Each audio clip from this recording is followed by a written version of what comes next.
Buenas tardes, estamos en la sala de Sarfi de la Facultad de Derecho de la Universidad de Buenos Aires, hoy martes 12 de noviembre, y estamos aquí en ocasión de la presentación del libro de Nicolás Salvi, el libro que se llama La Condición Multiparadigmática del Derecho, y estamos también con sus comentaristas y amigos.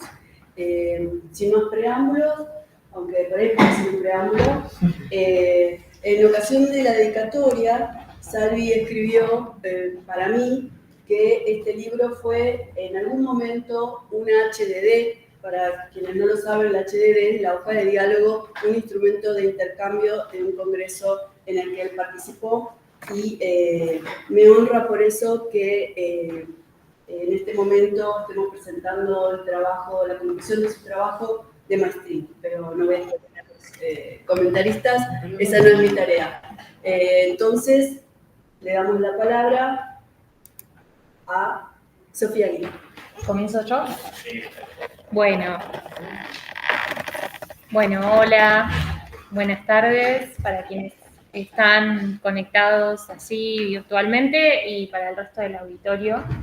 Lo primero que quiero hacer es agradecer a Nicolás por haberme invitado a comentar a esta presentación de su libro, que como probablemente todos ustedes sepan, es la culminación de su trabajo de maestría. Pero bueno, también agradecer a los espacios institucionales, ¿no? Digo, el proyecto de CIT, bueno, y al resto de los profes que van a también hacer sus comentarios, sus presentaciones. Gracias, Nicolás. Fue un gusto leer tu libro y pensar comentarios. Y también, ya que pensamos en las dedicatorias, justo estaba viendo que digamos, vos también me agradecés por los diálogos que tuvimos en los últimos años, probablemente no solo sobre estos temas, sino sobre el campo, ¿no? de la filosofía del derecho, y me parece que en ese sentido eso es pertinente respecto del resultado del libro. Entonces, como para comenzar, por ahí lo que quisiera hacer, ya que soy la primera, es contar un poco la estructura brevemente del libro, para que todos nos situemos respecto de cómo está organizado. Y después ir por ahí sí a los comentarios que me surgieron de la lectura, a destacar algunas cuestiones que me parecen súper relevantes. En principio, bueno, el libro tiene un prefacio, ¿no? Que hace una suerte de introducción a el problema que él va a tratar, ¿no? El título de este libro es La condición multiparadigmática del derecho, de Nicolás Salvi. Y este prefacio a mí me gustó muchísimo porque me parece que hace una suerte de resumen, ¿no? De todos los contenidos que después él va a desplegar a lo largo del texto de forma mucho más pormenorizada. Pero si uno lee el prefacio tiene una buena o una clara idea, ¿no? En pocas páginas, de qué es lo que va a abordar a lo largo del texto. Luego, bueno, tenemos los capítulos que me parece que están bien divididos para un lector, ya sea especializado o no, y que se está introduciendo a estos problemas, porque en el primer capítulo hay una reflexión, ¿no? Sobre, digamos, los problemas que tiene, ¿no? Nuestro campo disciplinar. Y cuando digo nuestro campo disciplinar me refiero al derecho, pero también a la filosofía del derecho, porque me parece que los problemas que desarrolla Nicolás en el texto están inscriptos en ese espacio de la reflexión del derecho, digamos. No todas las áreas del derecho, podríamos decir, se hacen este tipo de preguntas. Las preguntas son las preguntas típicas de la filosofía del derecho o las discusiones que se dan en ese espacio de reflexión centralmente. Me parece que eso, bueno, me pareció que estaba muy bien presentado. Voy a hacer algunas aclaraciones después sobre eso, que es lo que me pareció interesante, pero así como para seguir con la estructura del texto. Entonces, en el capítulo 2, ahí sí ya Nicolás se mete en el marco teórico de Kuhn, explicar, digamos, por un lado sus presupuestos, por otro lado cómo eso es receptado en el campo de la filosofía del derecho o en el derecho en general, más que en la filosofía del derecho, y luego, digamos, esa relación con las ciencias sociales específicas de la recepción de Kuhn y con autoras y autores posteriores que hacen, podríamos decir, algunos ajustes o algunas relecturas de Kuhn, pensando ya así específicamente en las ciencias sociales en general. En el capítulo 3, entonces, me parece que aparece ya, luego de esa presentación, no sé, perdón, ¿cuántos minutos tengo? Porque así me ajusto al tiempo. 10 minutos más. Bueno, ya, entonces voy a continuar. En el capítulo 3, llamado Posibles Matrices Disciplinares en la Ciencia del Derecho, lo que hace Nicolás es esbozar ahí ya una propuesta de cómo leer dentro del campo del derecho la posibilidad de la existencia de 3 matrices disciplinares. Y esboza estas matrices, y ahora también me voy a detener un poco más sobre eso, pero bueno, me parece que ella, desde el tercer capítulo, está el aspecto más propositivo del texto, es decir, cómo utiliza este andamiaje teórico, estas discusiones más propias de otros campos y aplicadas a las ciencias sociales en general para pensar los problemas específicos ya del derecho o aplicados al derecho y algunas discusiones.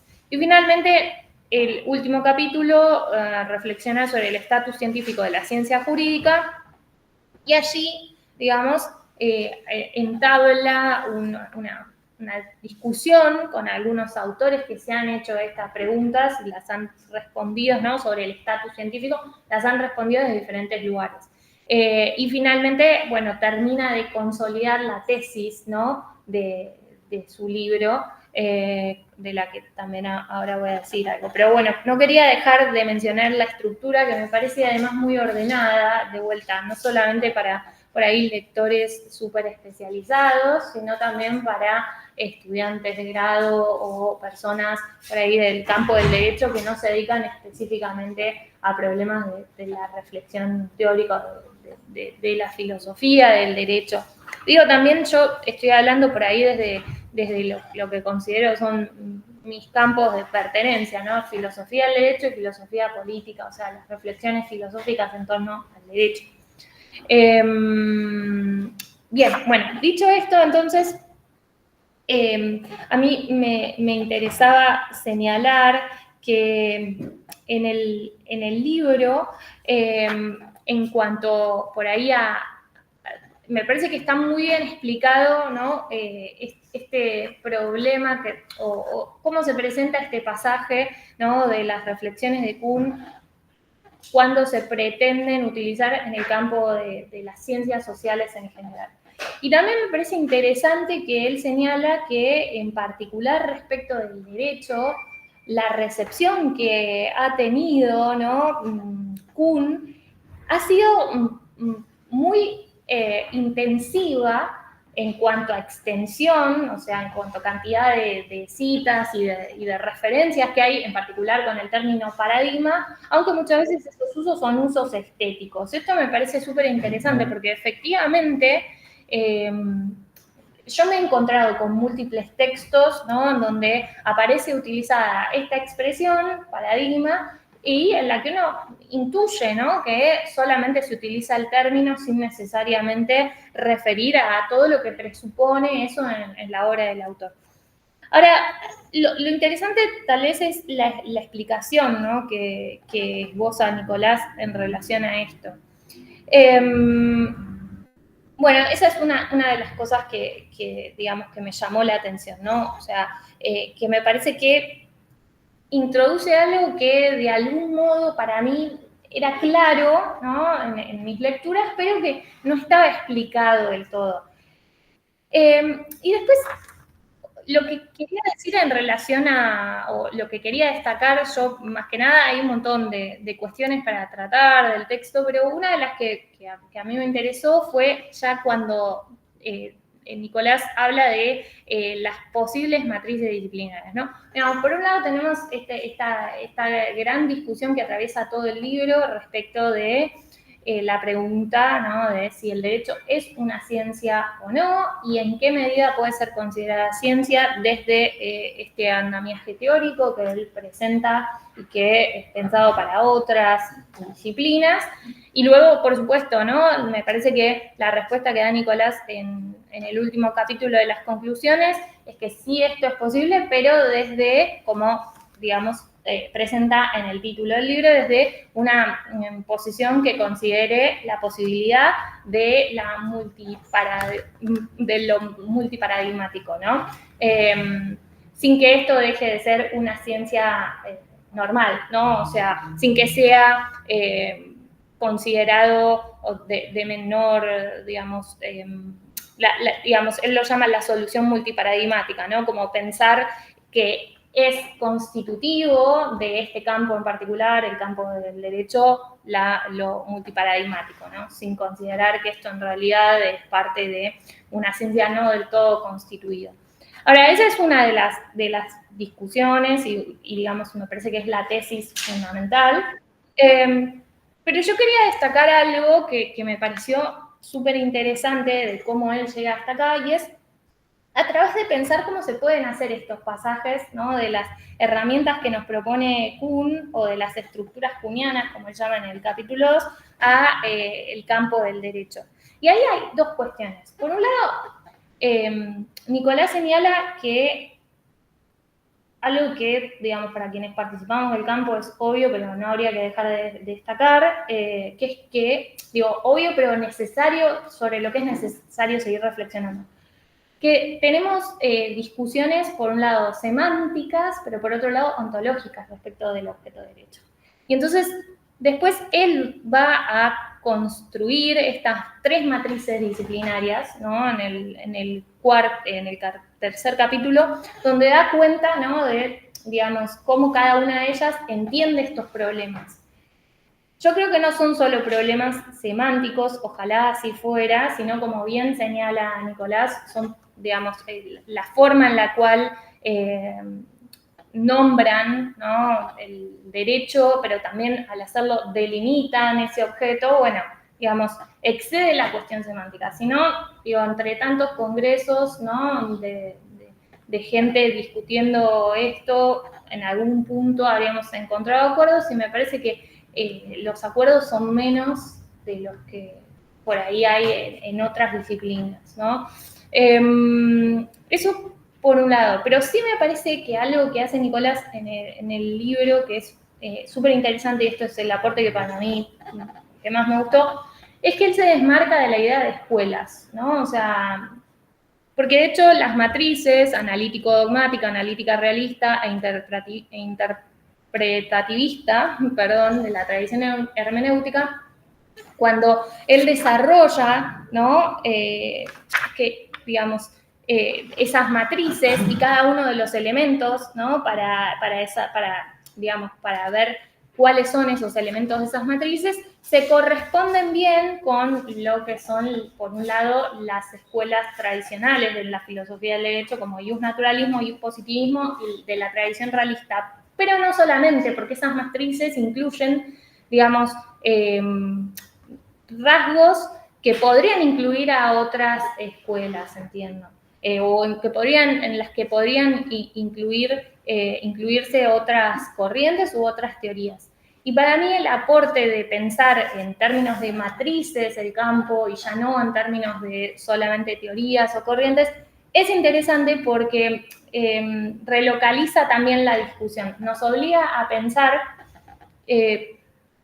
digamos, en esas discusiones realmente de forma más sistemática cuáles son las diferencias respecto del objeto. Y a su vez es una descripción del campo, digamos, de los problemas del campo que yo no había leído antes. Esto me parece novedoso, ¿no? Pensarlo en términos de matrices y cómo se articulan esas matrices. Bien. Y algo que había pensado es que tal vez pensar en estos términos de matrices y no de escuelas nos lleve a saldar algunos problemas o a saldar algunas discusiones, ¿no? Tradicionales que siempre son planteadas del mismo modo, ¿no? Bueno, digamos, la pertinencia de la reflexión sobre la justicia o no para el estudio del derecho desde, ¿no? La ciencia jurídica, la pertinencia o no de, evidentemente, las normas, etcétera, la pertinencia o no de los fenómenos de la praxis jurídica.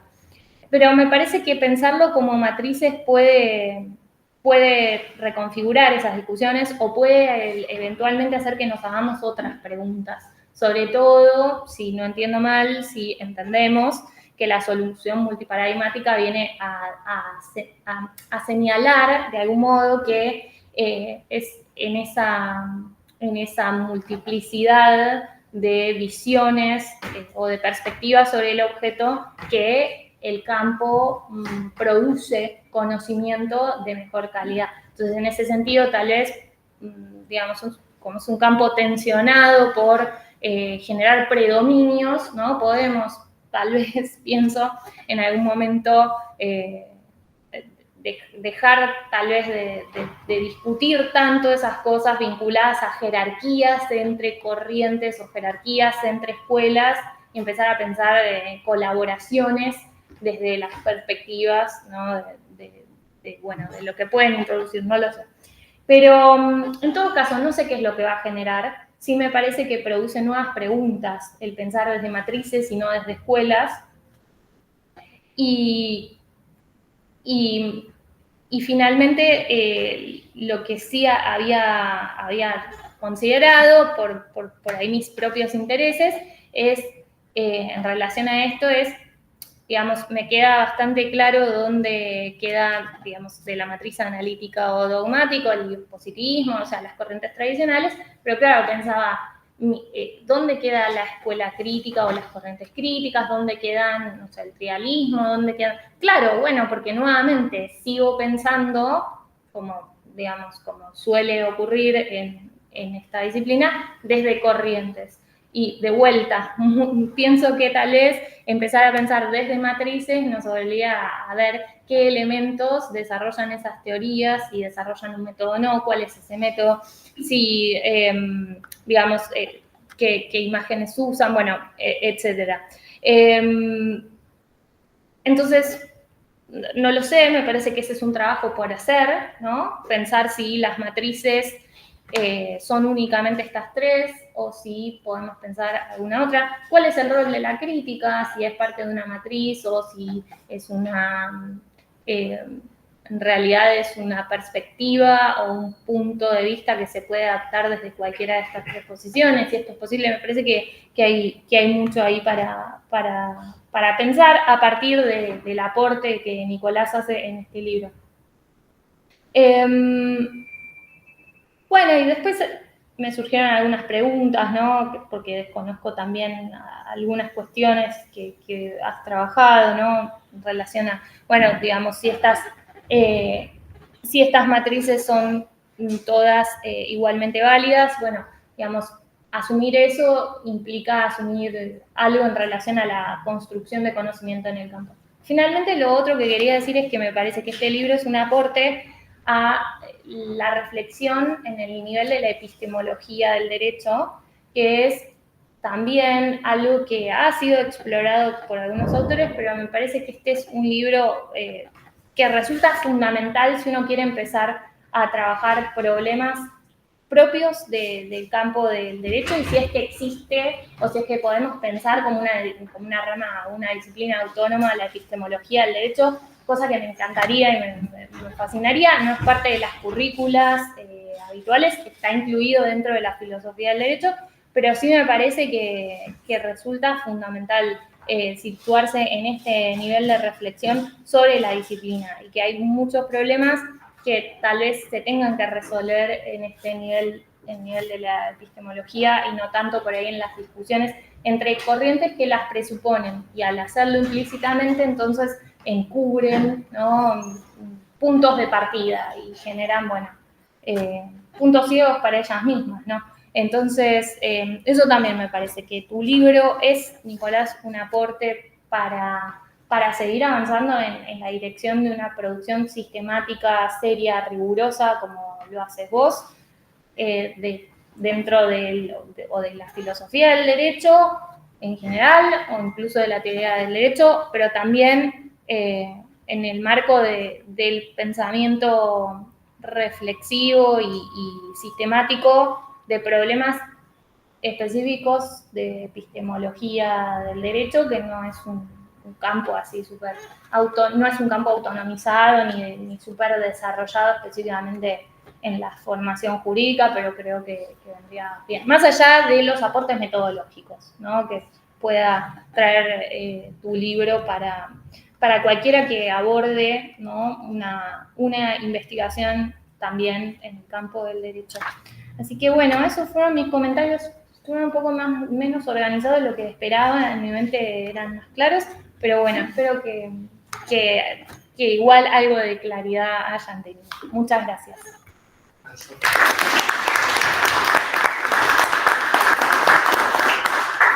Bueno, a continuación vamos a escuchar a Leandro Giri, sus comentarios sobre el texto de... Ahí figura en cámara. ¿A quién miro? Yo aprovecho para comer. Este es un momento de hacer pastores. Mundo ciego. Bueno, desde ya muchísimas gracias por la invitación. Para mí es un honor estar acá, fuera de mi zona de confort, porque no pertenezco al mundo del derecho académicamente. Pertenezco al mundo de la filosofía, de la ciencia y la tecnología, soy epistemólogo. Pero bueno, me tocó participar por cuestiones fortuitas en algunas etapas del desarrollo del trabajo de Nico, particularmente por mi relación con sus directores, y luego como jurado de la tesis, cuando este texto estaba en su etapa anterior, como tesis de maestría. Y bueno, fue una excelente tesis y por ende fue una excelente semilla para un excelente libro, así que estoy muy contento. Por supuesto, mis apreciaciones de la excelencia del libro están desde la óptica que yo puedo tener, que no es nuevamente la del derecho, no conozco mucho de la disciplina del derecho, así que mis reflexiones van hacia el lado de la epistemología. Para mí es un gran libro de epistemología aplicada y eso es algo que es mucho para decir.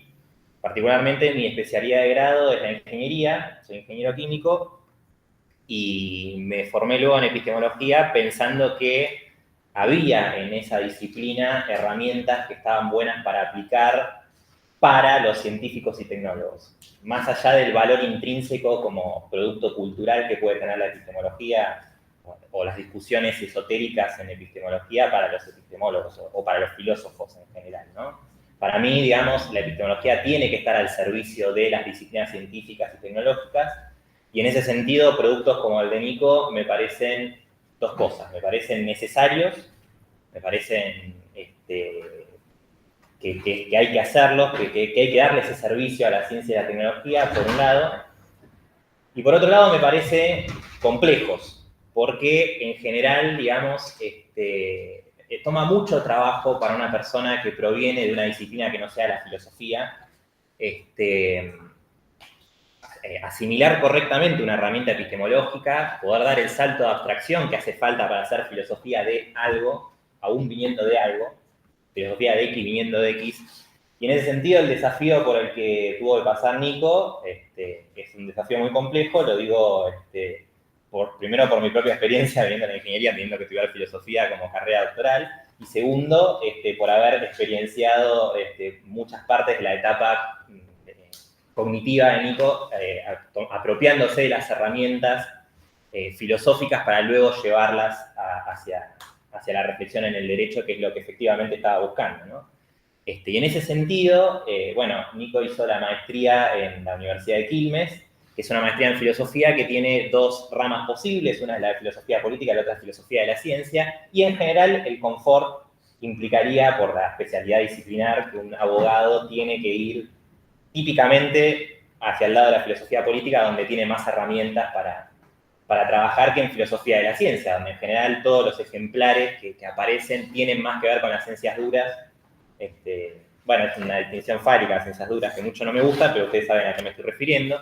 En general van a ver ejemplos de física o de biología. De hecho, su codirectora es una persona que es bióloga y que ha trabajado sobre todo filosofía de la biología, de la bioquímica y de la enfermería. Entonces, como lejos de eso, ¿no?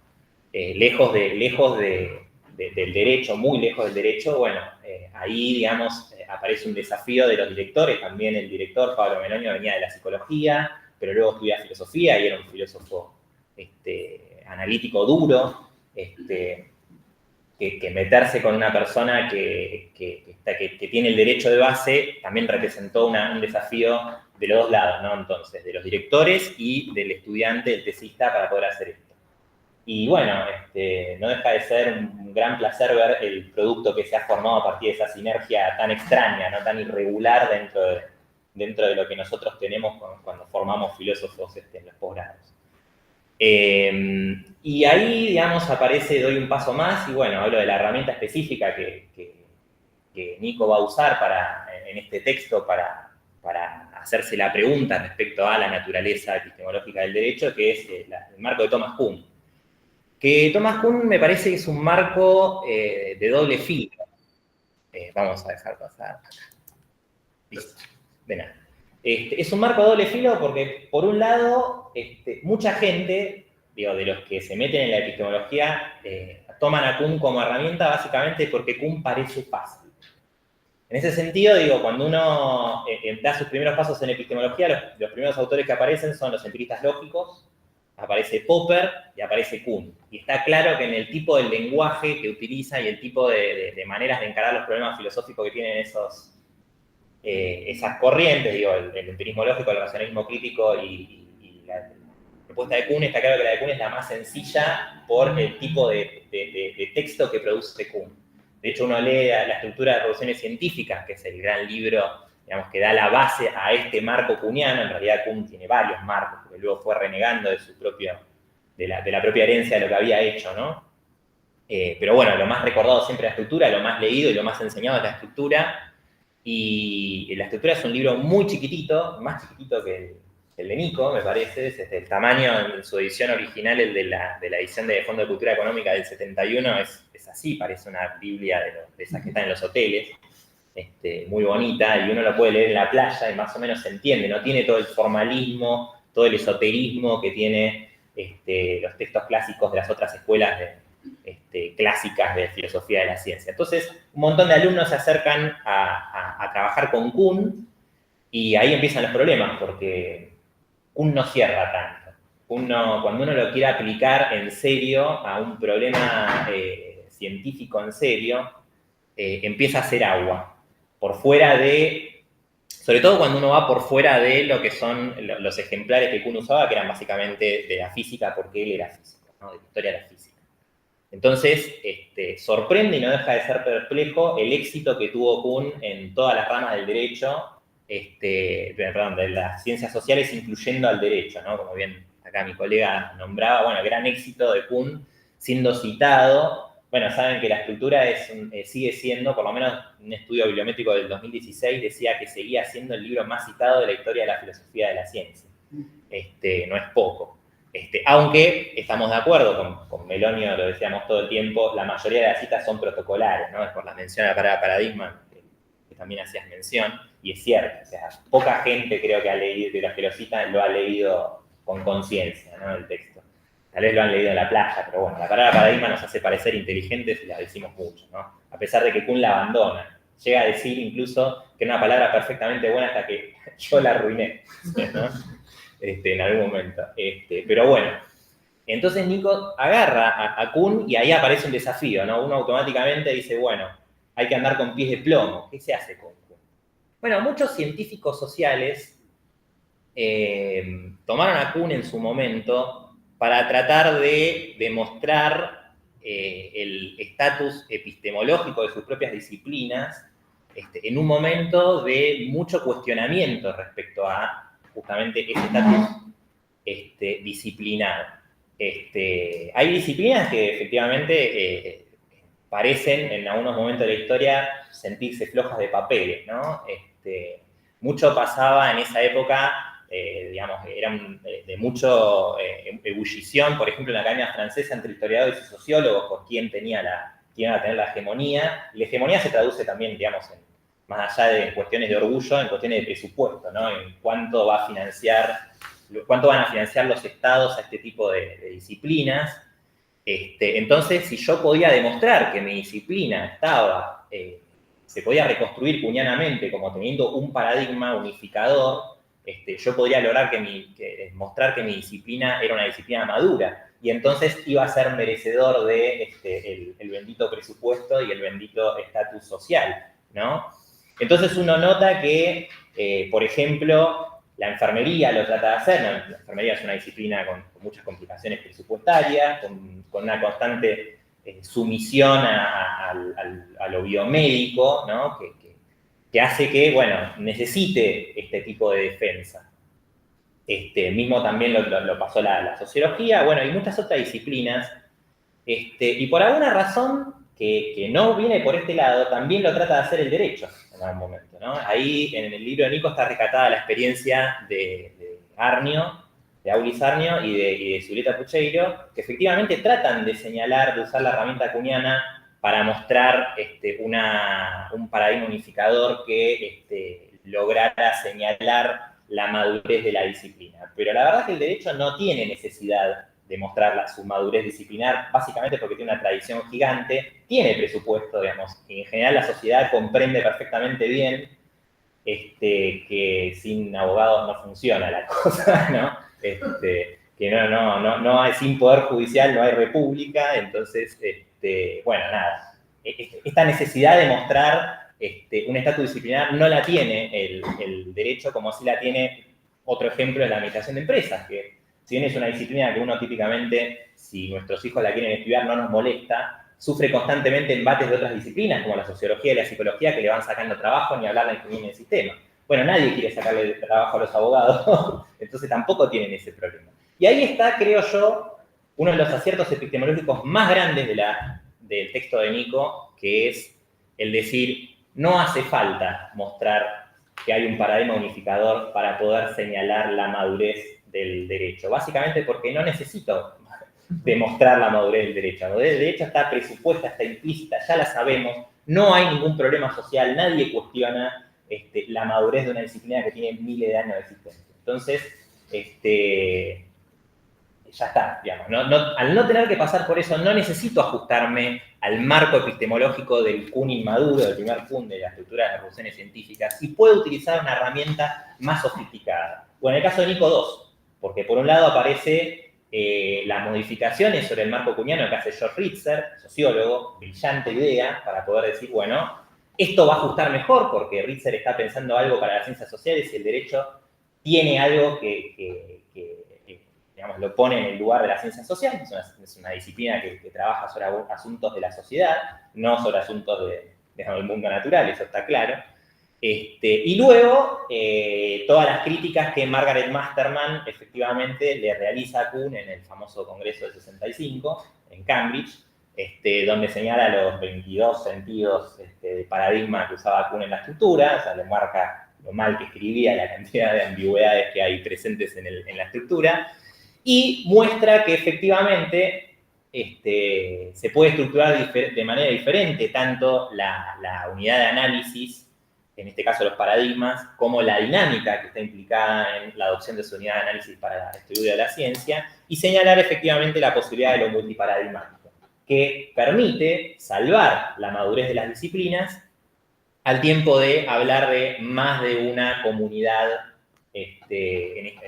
una comunidad de personas trabajando en un problema, que es lo que luego Kuhn va a llamar, digamos, matriz, lo va a englobar dentro de lo que es la matriz disciplinar. Va a hablar de la idea de comunidad científica y va a haber una comunidad científica atrás de cada matriz disciplinar. Y eso se ve muy fácil con un análisis sociológico básico del área. Si uno tiene un montón de personas trabajando en problemas parecidos, si uno tiene revistas que publican los trabajos que se hacen sobre esos problemas, y si uno tiene los papers, los trabajos académicos, se parecen, tienen una cierta forma, son lo que Kuhn llama ejemplares, y son parecidos entre sí, bueno, ahí ya tenés una matriz disciplinar. Entonces no hay tanto que discutir respecto a la madurez ¿no? Es un tema parecido al que tienen los economistas. Los economistas también, digamos, la ciencia de la economía, que tampoco tiene problemas para demostrar su importancia en la sociedad y tampoco tiene problemas para conseguir presupuesto, es claramente una ciencia multiparadigmática y sería muy difícil que alguien diga, bueno, es una disciplina inmadura, por también su tradición y la cantidad de gente que trabaja en eso, ¿no? Aunque no sé si tiene una pileta olímpica en el subsuelo, en este caso, que los envidio. Así que ahí, digamos, hay un acierto súper grande en tomar un marco que no es estrictamente el cuñano, sino que es el cuñano modificado para que calcen mejor las disciplinas sociales, ya evitando la pregunta innecesaria respecto al estatus disciplinar, al estatus epistemológico del derecho, que es innecesaria en el sentido de que no es necesario ya tener que mostrarle a nadie, ni mucho menos a un físico, que es una disciplina madura, ¿no? En todo caso, que lo diga un abogado es una cosa, pero que lo diga un físico ya es inaceptable. Eso es uno de los aciertos epistemológicos que tiene para mí el texto de Nico, que lo vuelve muy valioso también para los epistemólogos que no nos dedicamos al derecho.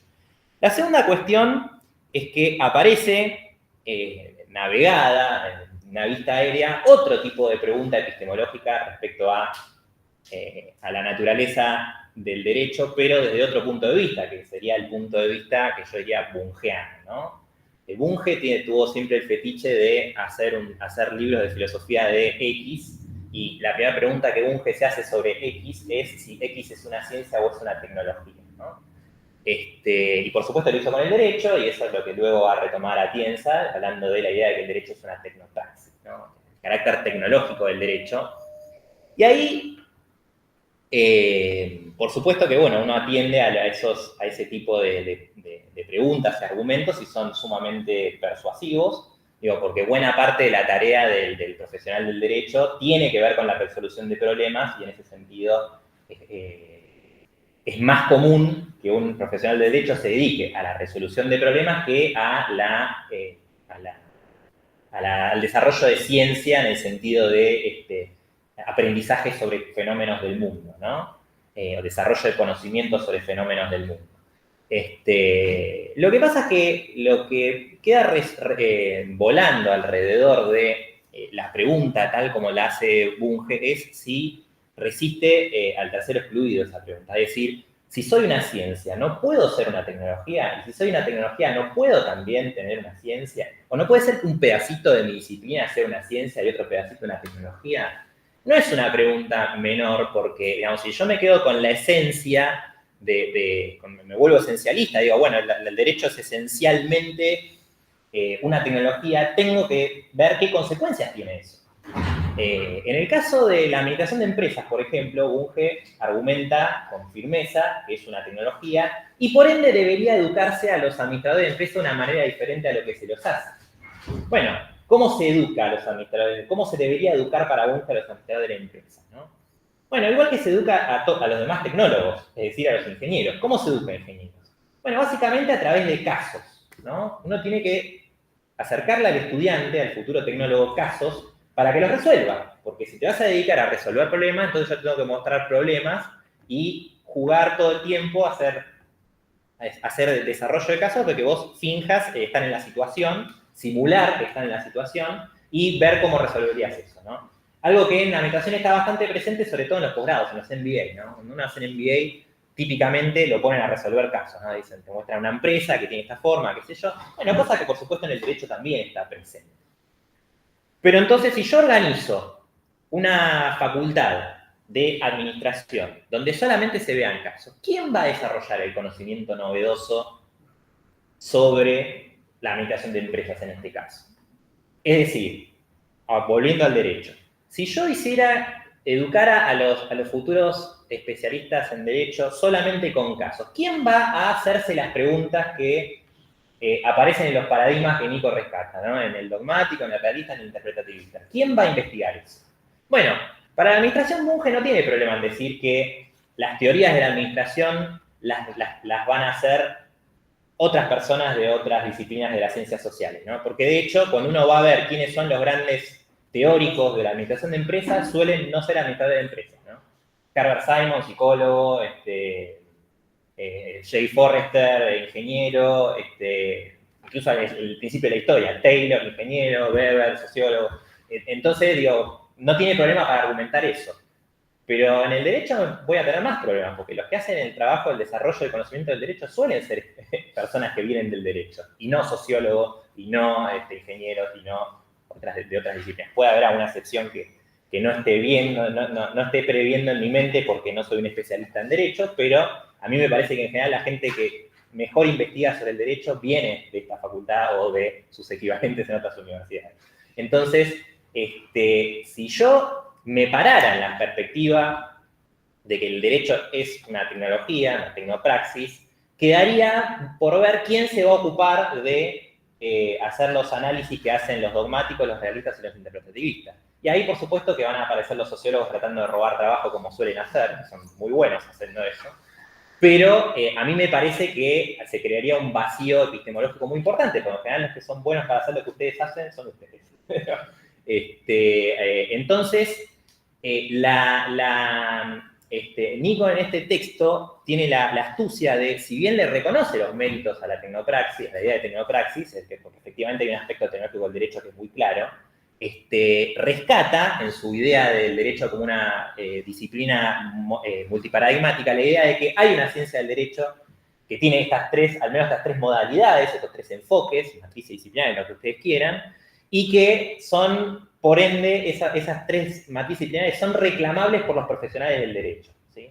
Que por supuesto después pueden trabajar interdisciplinariamente juntándose con, no sé, con nosotros los filósofos analíticos en la Sociedad Argentina de Análisis Filosófico para hacer dogmática, o con sociólogos para hacer interpretativismo. Todo, lo interdisciplinario está abierto, queda abierto.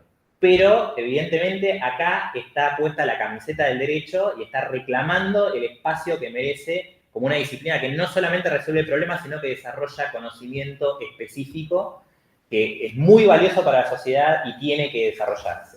Así que ese me parece el segundo gran acierto epistemológico que tiene este texto, y por ende concluyo diciendo, repitiendo y enfatizando nuevamente que no solamente es un texto interesante para ustedes, profesionales del derecho, sino que también para nosotros, profesionales de la epistemología, porque es un gran ejemplo de epistemología aplicada al servicio de una disciplina. Así que brindo por más usos correctos de Kuhn para poder llevar la epistemología a brindar un servicio a las disciplinas de base. Muchas gracias.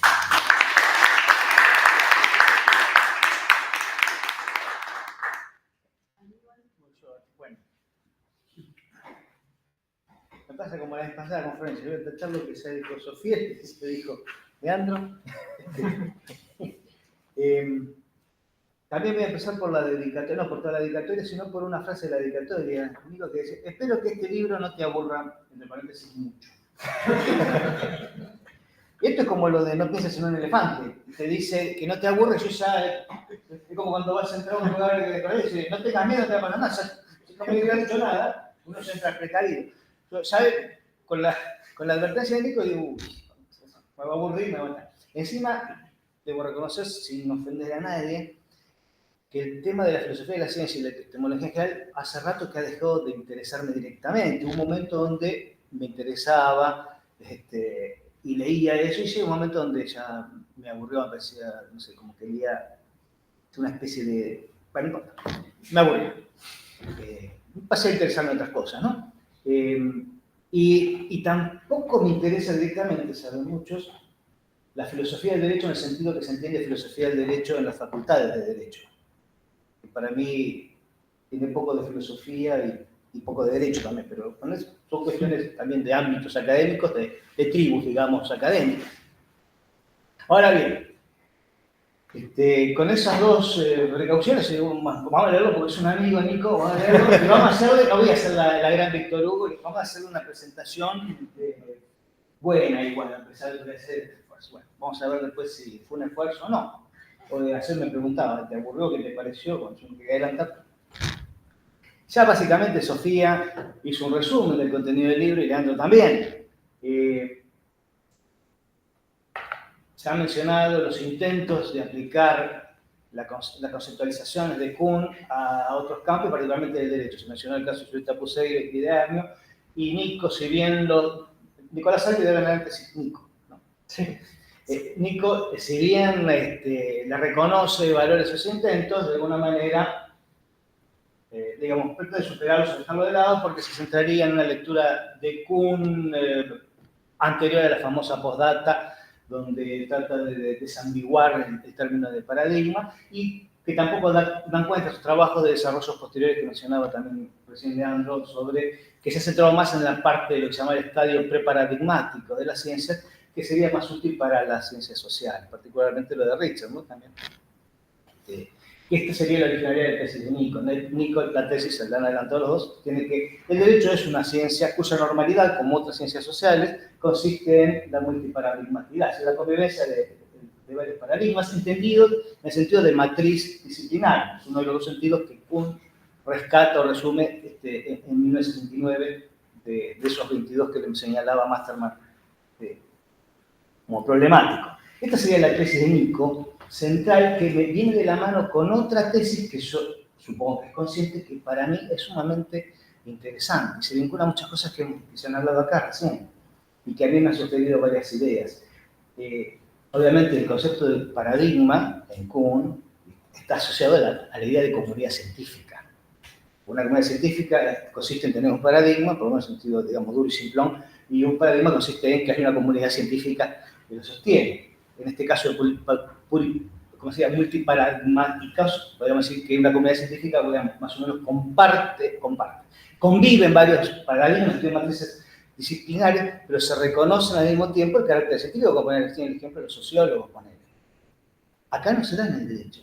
Esto es lo que es interesante. Nico marca más de una vez que entre los juristas se produce un diálogo entre estas tres matrices que se han mencionado y que vamos a decir un par de cosas más ahora, donde dialogan sobre esto, discuten, polemizan, pero al mismo tiempo se niegan unos a otros el carácter de científicos.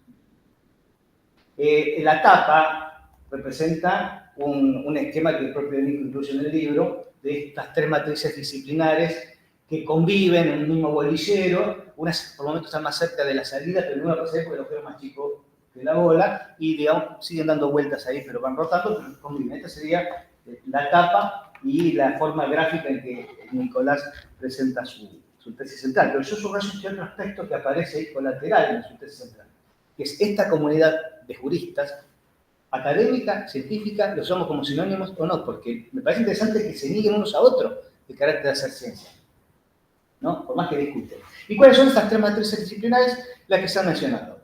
La que Nicolás llama analítica, yo prefiero llamarle normativa, normativa. Podríamos discutir en qué sentido Kelsen puede ser asimilado a un filósofo analítico, un ISO, no sé, pero bueno, digamos normativa. La otra, la empirista o realista, me parece bien, el realismo anglosajón o escandinavo. Y por último, y acá viene algo problemático para mí, la interpretativista o hermenéutica. Acá Nicolás incluye en esta tercera matriz tanto una tradición hermenéutica como a los dios naturalistas. Yo creo que Nicolás lo hace por condescendencia y por gentileza hacia algunos profesores conocidos, probablemente amigos. En una nota al pie, Nicolás aclara, página 94, dice, aunque algunos juristas puedan pensar que es necesario diferenciar de un naturalista de hermeneutas, entendemos en consonancia con Renato Ravivaldi, Cabanillas, que estas tradiciones se funden en lo que refiere al estudio de la ciencia jurídica, encaminada en la búsqueda de la verdad objetiva y la correcta interpretación del objeto de derecho. Bueno, yo estoy seguro que es un gesto de gentileza de Nico, porque una cosa es asumir que hay valores que estudiar que están implícitos en el derecho, esta lectura del hermeneuto, del comprensivista, y otra cosa es que yo valore. Digamos, la neutralidad valorativa puede darse y debe darse en las ciencias comprensivas. Max Weber es comprensivista y sostiene la neutralidad valorativa. En la antropología, el gran progreso que es la antropología moderna del siglo XX es precisamente que se pasa a los estudios cualitativos del campo a investigar. Antes, como estaba un señor británico sentado en casa en Londres, llegaban los viajeros y decían, mira, allá en tal cultura bailan la danza de la lluvia, y bueno, el tipo anotaba. Lo que hacen tipos como Malinowski, Margaret Mead, vamos a estudiar en el campo, a comprender desde adentro. Pues no, y sí, podés jugar ya están más o menos atrasados como se hacía antes, en un esquema más eurocéntrico.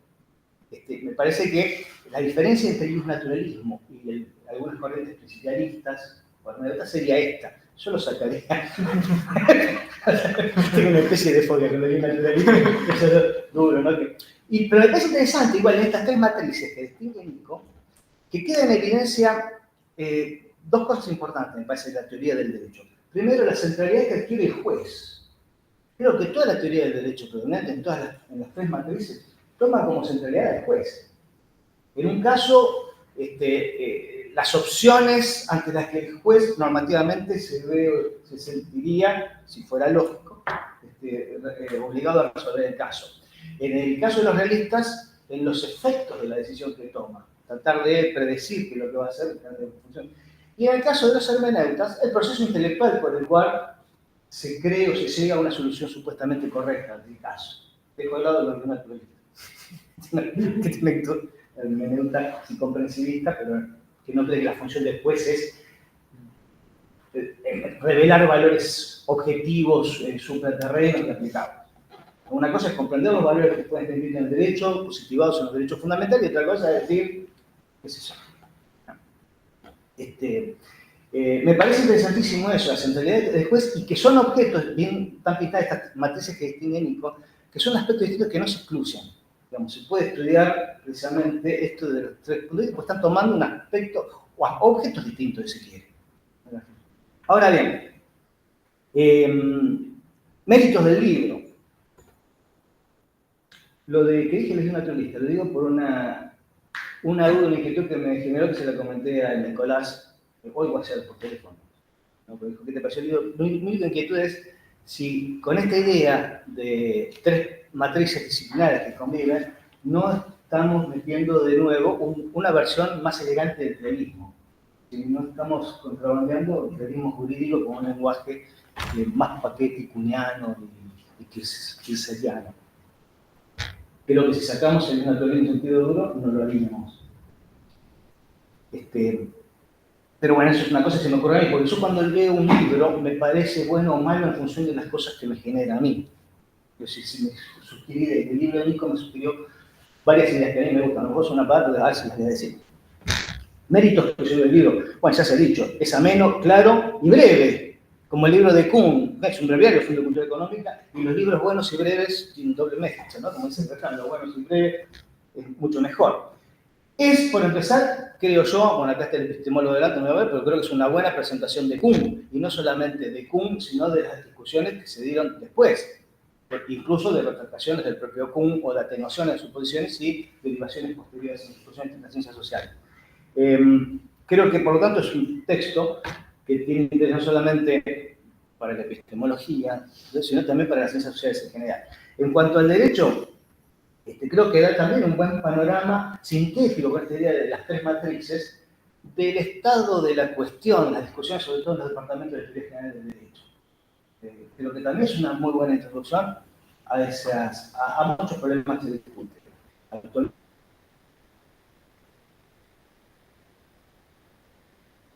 Sobre todo en teoría del derecho, esto está interesante, ¿no? Por eso, los que hacen, digamos, ciencia o dogmática del derecho no discuten muchas cosas, pero es más propia de los ámbitos de la filosofía del derecho y de la teoría del derecho. Y ahora viene lo que para mí es el mayor mérito, como les decía recién, que invita a pensar varias cosas y genera, o a mí por lo menos me generó varias reflexiones. No sé si serán importantes para ustedes, ¿no? Pero a mí me gustan las cosas que se me ocurrieron a partir del libro de Nico. Y acá viene la parte que no sé si me voy a entender. Bueno, he dicho ya. Bueno, interpretar, valorar, ya lo dije, lo de... ¿Por qué no sería una versión cubierta del realismo? Ya lo dije. Bueno, esto de la comunidad... A ver, vamos con este problema 3, 4. ¿Qué había anotado acá? No, 6, 7. Bueno, ya está. Primero, ahí está, ya me dejando el líquido. Nicolás menciona algo que se discute más una vez, la pertinencia o no de aplicar los conceptos de Kuhn al ámbito de las ciencias sociales. Discutido, ¿vale? ¿No? Está pensado para las ciencias duras, para la física, o para la astronomía, o para lo que fuera, está pensado por ahí. Bueno, es cierto, pareciera que está pensado para ello, por lo menos toma ejemplos centrales de la historia de las ciencias duras, y particularmente de la física y la astronomía. Pero, el mismo Kuhn dice en la introducción, sus ideas se le ocurrieron cuando tuvo que hacer una estancia en Stanford, en una universidad, en un ámbito de sociólogos, donde ahí pudo comparar el estado de la situación de la sociología con su ciencia, y donde se le empezaron a ocurrir estas ideas. Está bien, no importa, se le ocurrió en el ámbito, no quiere decir que se va a aplicar, pero bueno, parece que es un dato a tener en cuenta. Segundo dato a tener en cuenta, los conceptos epistemológicos de Kuhn no surgen como el de los empiristas, por ejemplo, de Viena, o como el de Popper, no sé, sino que se apoyan en una ciencia, que es la historia, que es probablemente la más problemática epistemológicamente y la más clásica de las ciencias sociales, o de las disciplinas sociales. Y tercero, me parece más importante a mí, la conceptualidad que toma Kuhn. Revolución científica, normalidad, crisis. Conversión. Bueno, conversa un poco por otro lado, pero yo voy por el vocabulario político. Me parece a mí muy, estoy convencido que hay una fuerte influencia de la concepción de la historia política y de la política, del vocabulario político, en la lectura que hace Kuhn de la historia de la ciencia, que son conceptos que toma del vocabulario de la realidad social y política, básicamente revolución, normalidad.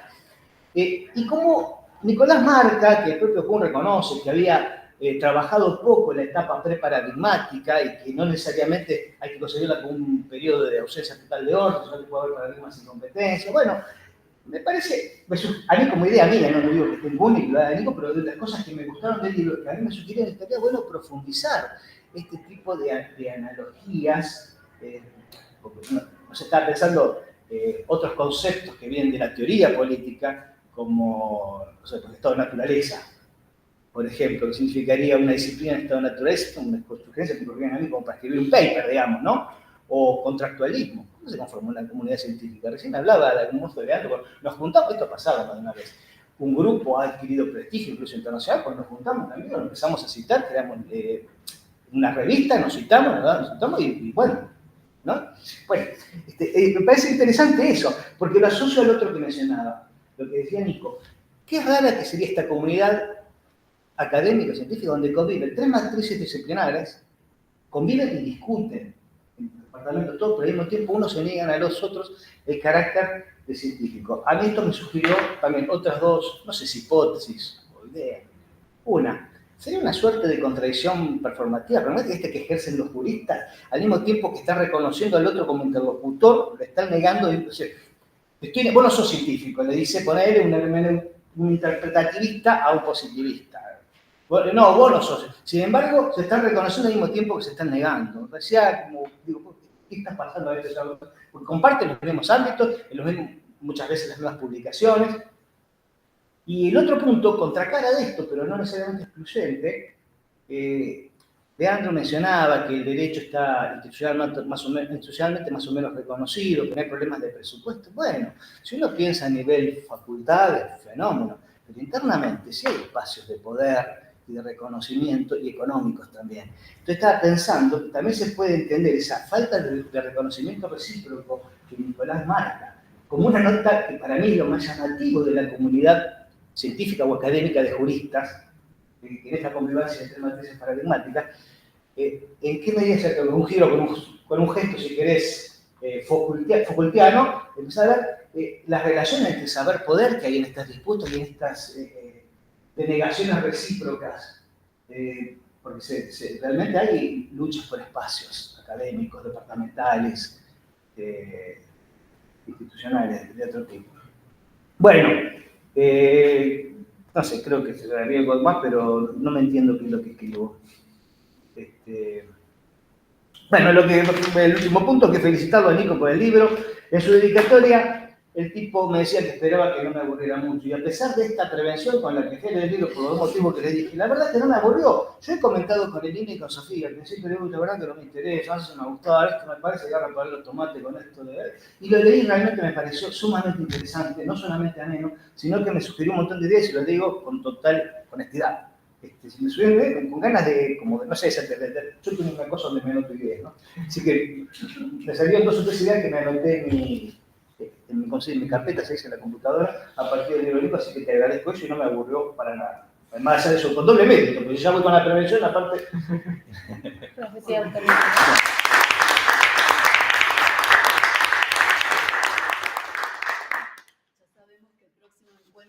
Va a ser una mesa de debate en torno a las derivas de Salvini. Bueno, entonces ahora con el homenajeado, el homenajeado, ¿quién es? ¿El libro del autor? No, el libro, obviamente. El libro. Bueno, entonces con el padre de la criatura, Salvini. Bueno, muchas gracias. Contento por presentar aquí el UBA, mi creo tercera o cuarta casa, no sé en qué orden la tengo, pero es una casa a final de cuentas. ¿Tenés 4 nacionalidades? Claro, obviamente, exacto. Primero, muchas gracias a la profe Ibarra, que se le ocurrió esta idea, así que millones de gracias. Puedo disfrutarlo acá, bueno, con amigos, algunos que nos vemos más, otros nos vemos menos, esta familia llegó a venir, así que hermoso, un momento de reencuentros, así que muy lindo. Así que bueno, empiezo a hacer respuesta a mis críticos. Reflections on my critics. Exactamente. Primero, efectivamente, sí, nació como un HB en 2018, en la cual Ina Ibarra, junto a Claudio Martiniuk, destruyeron, o sea, me tiraron un martillazo recontra ultrajurídico en ese punto, y de ahí, bueno, se empezó a formar. Era, como bien van diciendo, no es fácil justamente tomar este marco de una manera que no sea ni fetichista, ni directamente, automáticamente estética, como suele ser utilizado el término paradigma, sobre todo, ¿no? Después, igual, cuando uno se da cuenta, ya cada vez que escucha cambio de paradigma, le agarra algo en la piecita. Pero nace de esa manera. A mí me interesó en su momento, cuando la gente que está aquí no es de la disciplina, y en la UBA también tienen un problema ustedes, porque su programa abandonó la idea de tener teoría general del derecho y filosofía del derecho de forma separada. Entonces tienen esta situación de que depende, no la cátedra, sino la comisión que les toque, cómo será encarada la teoría general. Nosotros, en cambio, en la facultad, la mayoría, pero tenemos un primera teoría general del derecho, que es como una teoría general de la tecnopraxis, en un punto, y luego filosofía del derecho ya más encaminada a los problemas, donde la unidad 1 suele ser casi siempre epistemología jurídica, y que suele estar desencajada de todos los otros problemas normalmente. Está ahí porque hay que estar y hay que hacer un mínimo debate donde suele ser solamente la discusión de esto es una ciencia o no es una ciencia, y no llegando a muchas respuestas porque tampoco suele representar mucho interés en la actualidad de las personas que se dedican de manera disciplinar a la filosofía del derecho, hoy cooptada más que nada por la argumentación jurídica de los jueces. Entonces, a mí sí me había interesado. Cuando me tocó, más yo cursé en una cátedra hiper naturalista, nosotros leíamos atomistas que debatían esta situación y los cuales concluían que, y obviamente concluían que era una ciencia de los fenómenos particulares del derecho, y que se accedía a través del método metafísico. Bueno, tenía todo un camino disciplinar pintoresco, digamos, de alguna forma. Pero me quedó picando. Me quedó picando cuando uno toma los manuales. Con manuales me refiero a Aftalión, a Tienes, Nino, etc. Y van debatiendo esta situación de si el derecho es ciencia o no.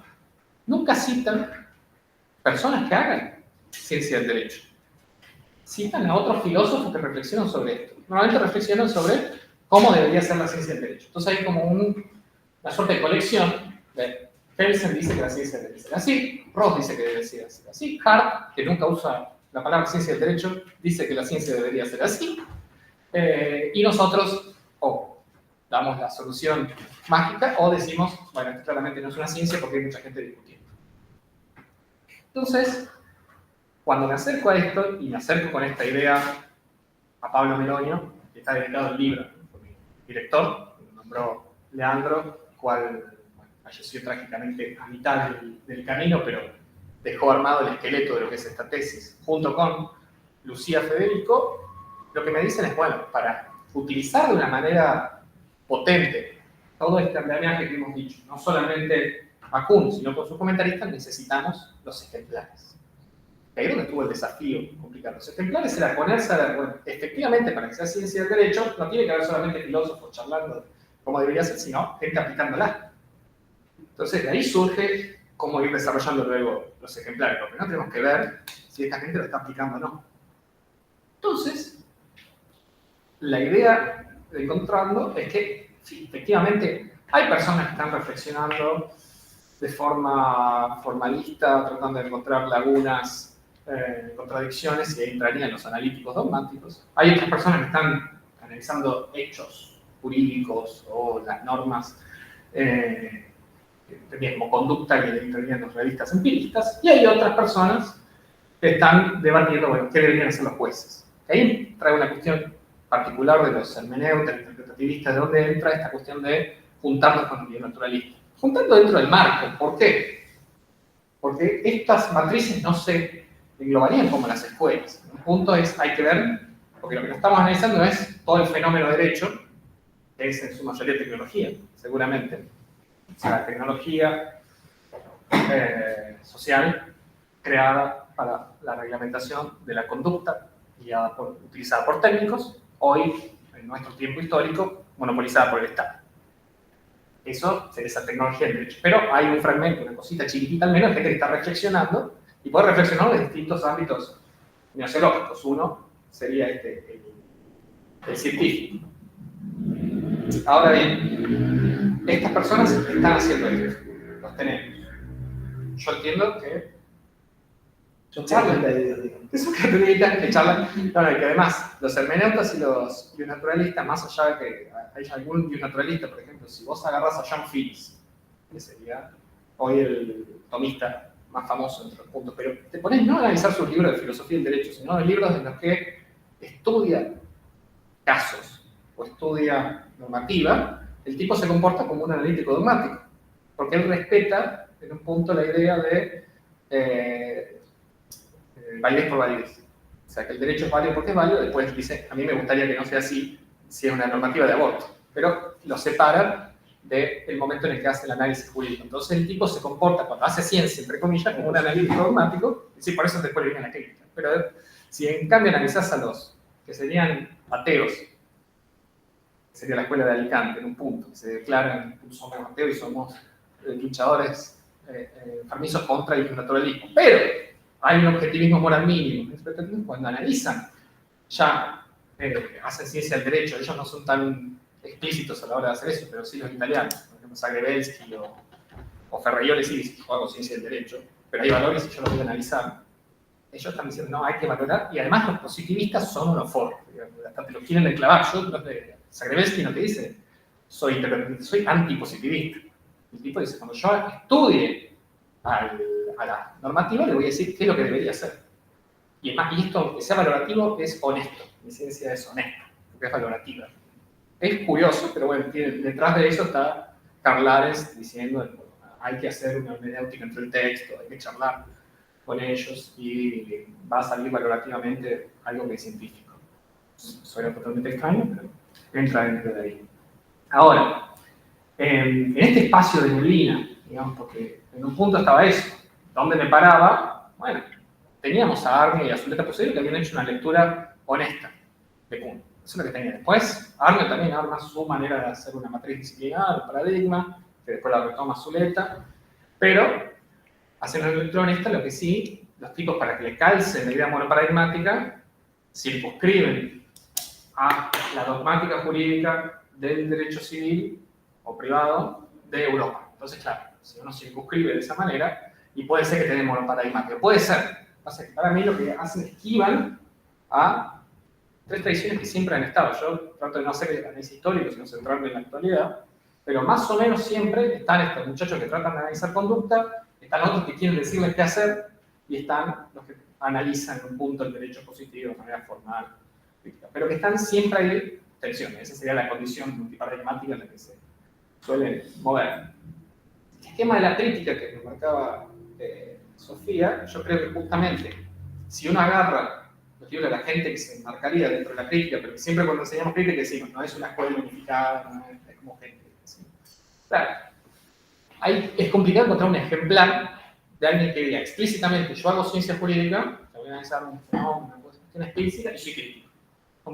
Como complicado que lo hagas. Más, si vos agarrás una propuesta ordenada de plan nociológico de crítica jurídica, por ejemplo, la crítica radical del derecho, o el programa de crítica radical de Aurea 2019, usás eso, ¿qué te dice? Tipo, si algo debe ser ciencia del derecho, un llamado será la dogmática jurídica.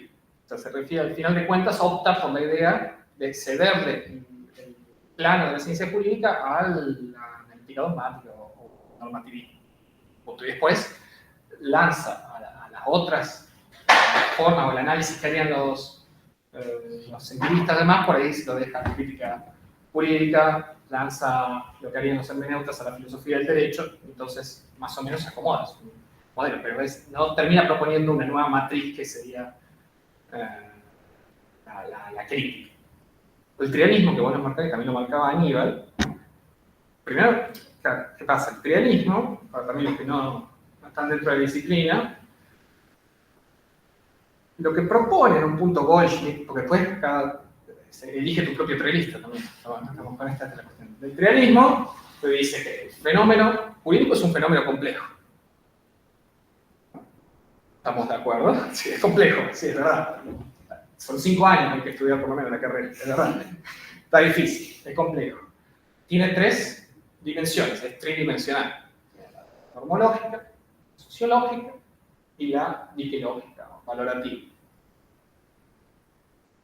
Yo creo que todos los juristas más o menos están casi de acuerdo también en esto, de que hay una dimensión sociológica, hay una dimensión valorativa y una dimensión normológica. Ahora, lo que te dice el trialismo, propondría es que cuando el clásico, Goldschmidtiano y el primer Siuro, te dicen, hay que hacer ciencia del derecho haciéndolo 3 al mismo tiempo, Si uno tomaría un ejemplar, porque lo traté, porque dije, a ver, primero lo van a decir esto es realista, pero si uno trata de agarrar a alguien que haga esos 3 al mismo tiempo, bueno, hubo un tiempo que estaba de moda el realismo, ¿sí? Entonces vos agarrabas a, ¿cómo llamar el constitucionalista Vidal Campos? Que él dice que era realista. El Vidal Campos que hacía todo un análisis analítico dogmático de la Constitución, y a lo último decía, somos realistas. Entonces, también nos importa cómo se cumpla esta normativa y hay que ver si es justa. Punto final. Los mismos tipos estaban diciendo, o sea, él se comportaba disciplinarmente, y es más, si agarras el libro de Goldschmidt, Internacional Privado, es un libro que es analítico dogmático hasta el final, que al último dice, bueno, y ahora vamos a hablar un poco de valores. Pero al final de cuentas también agarras a los nuevos realistas, los realistas más jóvenes, y son, cuando hacen ciencia del derecho, mucho más empiristas. Entonces dicen, bueno, en el momento de hacer ciencia del derecho vamos a hacer empirismo, y después hagamos otras cosas. Pero aplicar las 3 cosas al mismo tiempo termina... no encontrás un ejemplar donde se termine resultando. O sea, lo que yo trato de hacer en el libro no es decir, bueno, apliquemos los 3 al mismo tiempo, sino sacarle la fotografía a la situación de la gente que dice que hace ciencia del derecho y decir, la están haciendo de estas 3 maneras. Justamente, como bien marcás, y esa fue como la parte interesante, buscar cómo se van negando entre ellos. Pero fíjate que los que se niegan son los muchachos los metaparadigmas, o sea, los teóricos que están por detrás. Los otros casi que hasta cumplen la situación de que están generando conocimiento encerrados en su pelotita. Porque es muy complicado que encuentres un dogmático que se vaya a cruzar con alguien que está haciendo un trabajo empírico. A veces pasa, a veces no, a veces lo usan, pero normalmente hasta está claro, estoy haciendo sociología jurídica, no estoy haciendo ciencia del derecho. Ahora me junté con un tipo y estoy haciendo un cuadrito, y bueno, está re loco, pero esto es sociología. El otro le va a decir, bueno, no sé para qué estás haciendo ese análisis dogmático de inventariar normas que no sirven para nada, y sigue eso, porque cuando se cruzan, al final de cuentas hablan, tienen una suerte de inconmensuraridad relativa y más chiquitita porque igual se entienden, o sea, en un punto hasta se podría dar esta idea de que son políglotas, de alguna manera podrían aprender otros idiomas, pero creo que sí se va dando esta situación. Como mismo marcaba Leandro, la situación es la solución de la tecnopraxis, que ahí en el libro está marcada como Bernengo, le termina diciendo en el debate a piensa Bernengo, bueno, pero fíjate que vos nos decís a nosotros que estamos queriendo armar un modelo de ciencia jurídica y es totalmente arbitrario, pero que tu modelo también es igual de arbitrario, es decir, no hay posibilidad de ciencia. Que no exista la ciencia hoy no significa que no existirá mañana, entre comillas.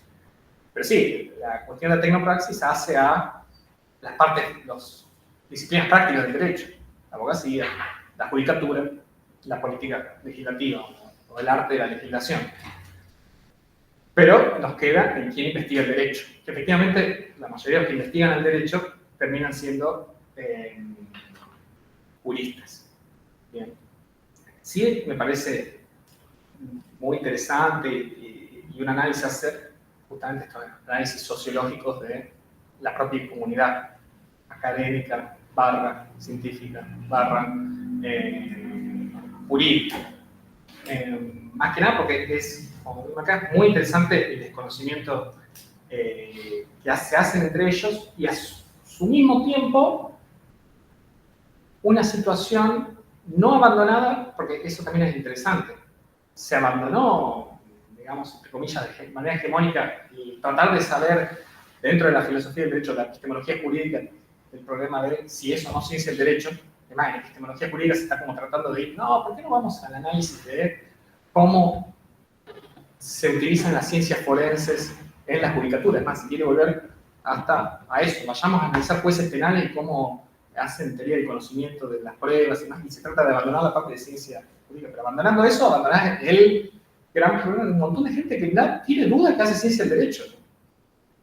Cuando empecé a hacer el primer boceto del plan de trabajo y escribí la palabra ciencia del derecho, Pablo y Lucía me pusieron, ponerme referencias de que esto exista. Porque nunca habían escuchado la palabra ciencia del derecho, nunca les había pasado por la mente que había algo así. Ponerme referencias que había.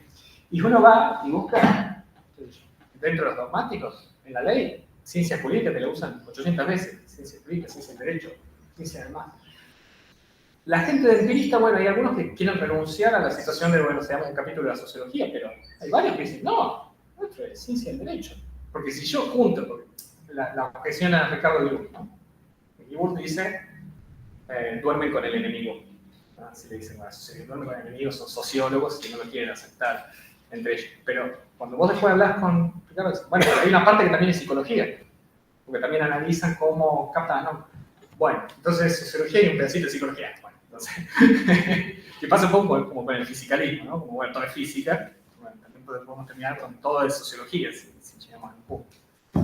Y los hermeneutas sí te ponen en una situación difícil porque si ganaran, digamos, la contienda, nos ganamos el ostracismo también, no nos vamos a juntar con nadie.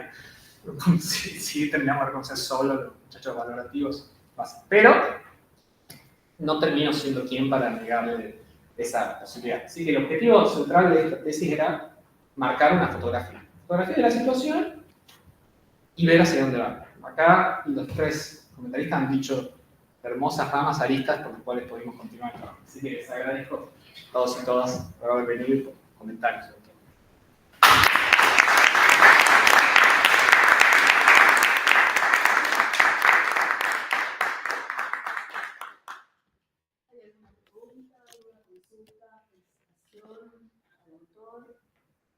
¿El autor quiere agregar unas palabras más? No.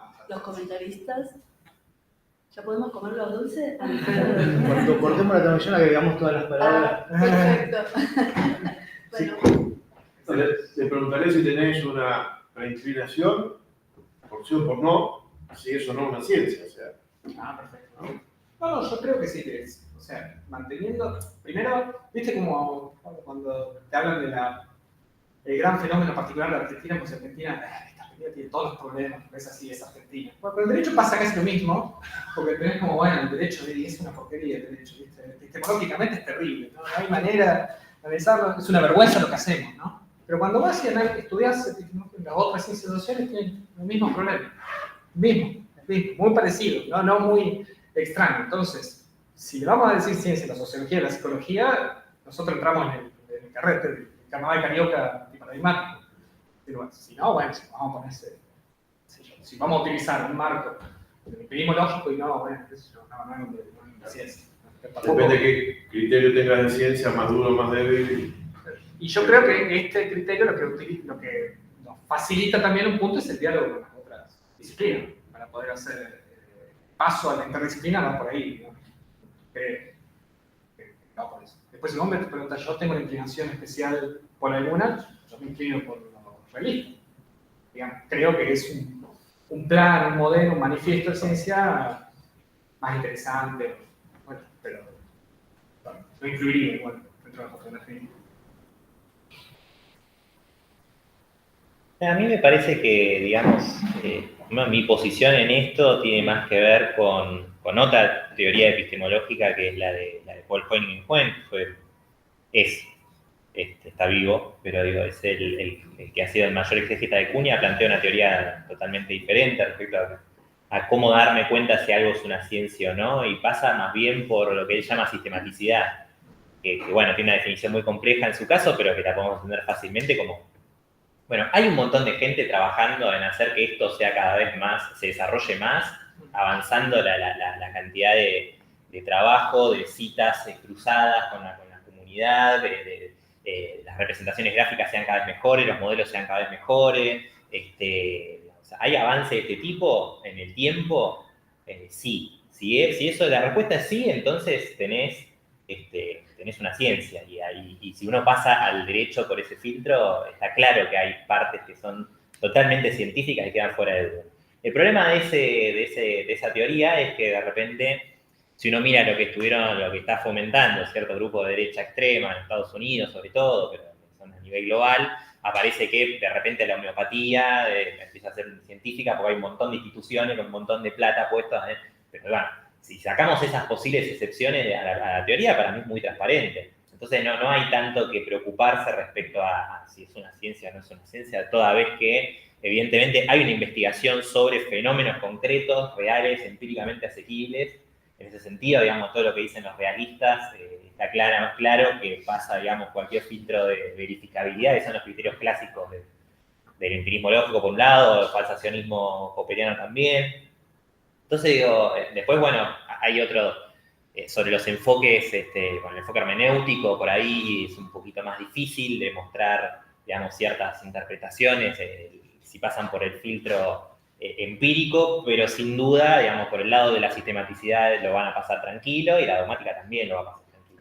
Entonces, para mí ahí no hay un problema. Sí detecto un problema en algo que yo no sabía mucho, pero me voy enterando sobre todo a partir de escucharlo a Aníbal, que es el tema de, bueno, ¿por qué se niegan entre las distintas pelotitas de bolillero? Eso sí es un problema, pero es un problema que amerita una investigación metateórica de orden sociológico / antropológico, ¿no? Un Bruno Latour metido acá adentro sería una fiesta, evidentemente. Me parece que por ahí sería, no sé, si yo tuviera que hacer el libro de Nico, la 2, el Imperio Contraataca, me pararía ahí en la teoría de actor re de Latour y me pondría a ver por qué se están negando entre ustedes y con la impunidad que me da, como decía Latour decía, yo puedo hacer una investigación en un laboratorio porque no soy bioquímico, ¿no? Entonces yo podría hacer una investigación así picante, pero bueno, nada, acá que lo mejor la haga Nico, que entiende. Muy bien.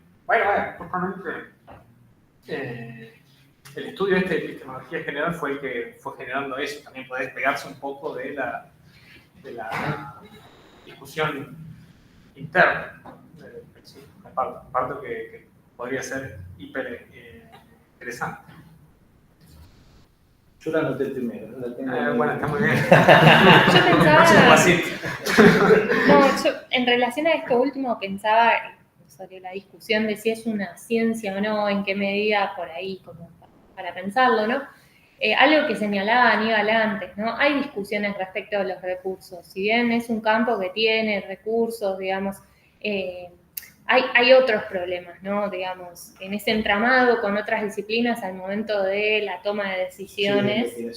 ¿Cómo? Subsidios de investigación, concursos de auxiliares. Sí, pero no solamente, yo por ahí pensaba también, incluso en el marco de un expediente, ¿no? Cómo se determinan las decisiones sobre ciertas partes del proceso, ¿no?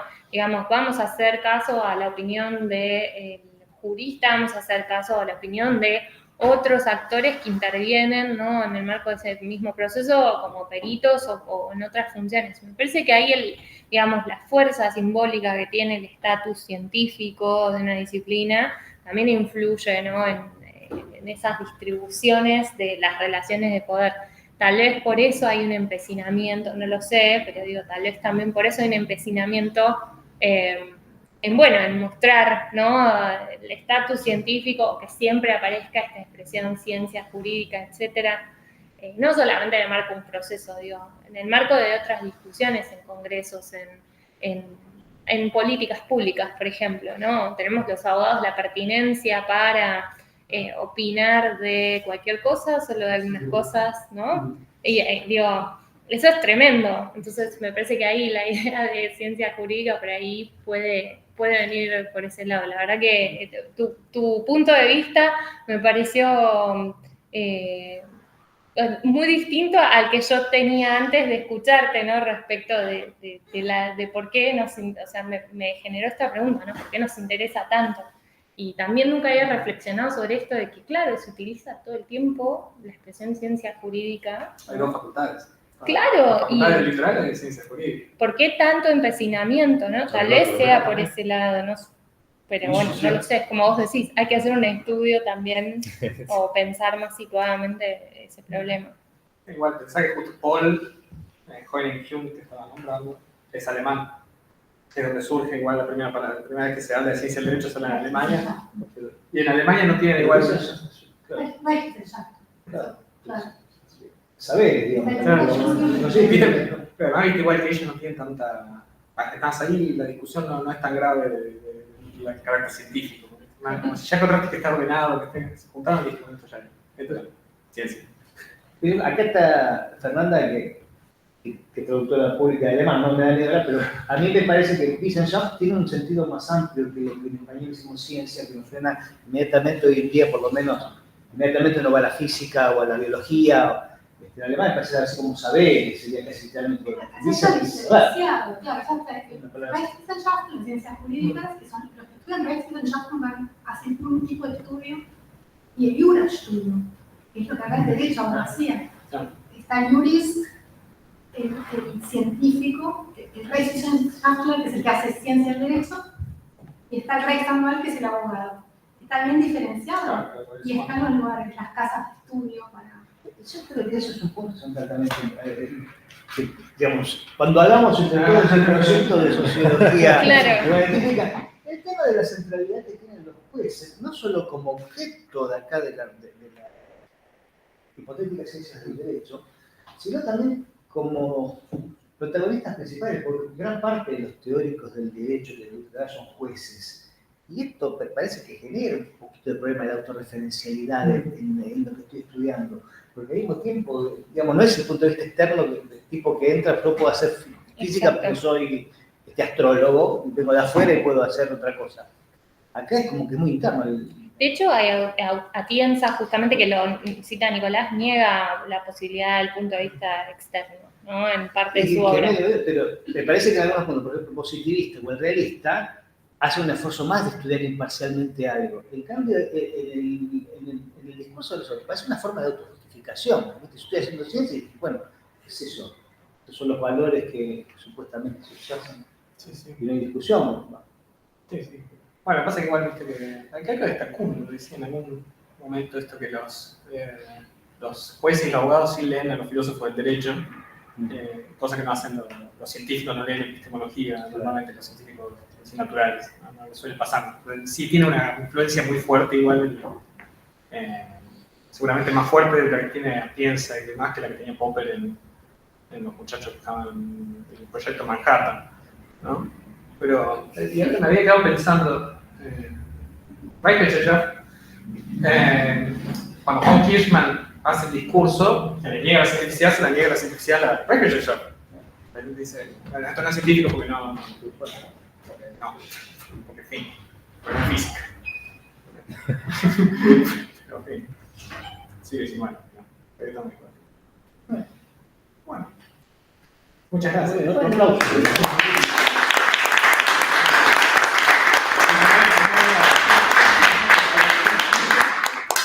Bueno. Chao. Chao. Chao, gracias. Chao. Cierro acá, así. Chao, saludos a todos. Muchas gracias. Hay que dejar de grabar, ¿no? Sí. Hasta luego. Hasta luego. Hasta luego. Tiki.